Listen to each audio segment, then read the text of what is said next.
I'm quite impressed. And one thing I'm impressed about is that we have all come to a united agreement that the time for action is now, and that we cannot continue to accept the level of oppression, the incompetence, and the corruption that has stymied the progress of Nigeria. And we did not come to this realization now. We came to this realization a long time ago. The only problem, as far as I'm concerned, was that it took us this long to unite, to take on our oppressors in a way that they probably would not be able to survive for much more longer.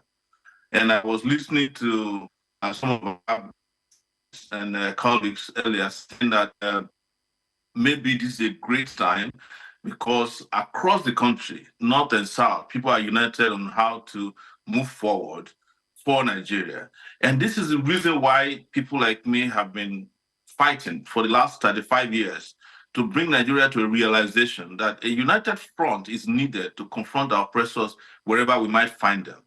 People sometimes mistake the complacency in the country to think that Nigerians somehow support oppression or they support corruption or they support incompetence. It is not true. Even the fabled position that northern Nigeria is complacent is not true. If you look at the history of Nigeria, one of the most conscious state or cities in Nigeria is Kano. The Kano is the home of the Talakawas. It has produced some of the most radical intellectual persons, people like Abubakar, Rimi, blessed memory when they were there. It was the home of a doctor at BUK. I forgot his name now, whose daughter is now working with Tinubu and worked with Buhari. So the North has not always been complacent. But as so many of you have mentioned, is that across the country, whether it's north, south, east, or west, we've had the worst amongst us rise to the position of leadership. And they completed the task in 2023.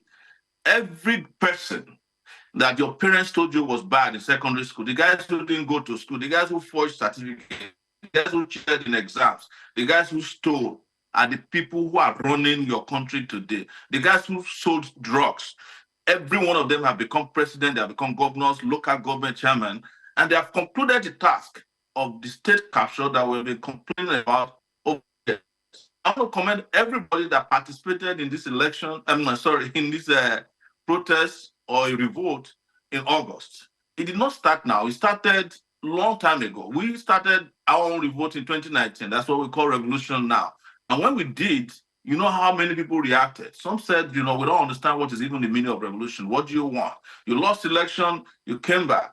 And we keep telling them that we never had an election. We didn't have an election in 2019. We didn't have an election in 2023. So, but good news is that we're all back there now, a moment of epiphany and a total conscious realization that if we do not act together now, we are going to perish either individually or collectively. And that is the reason I'm excited that we can be speaking to ourselves and we are talking about the way forward.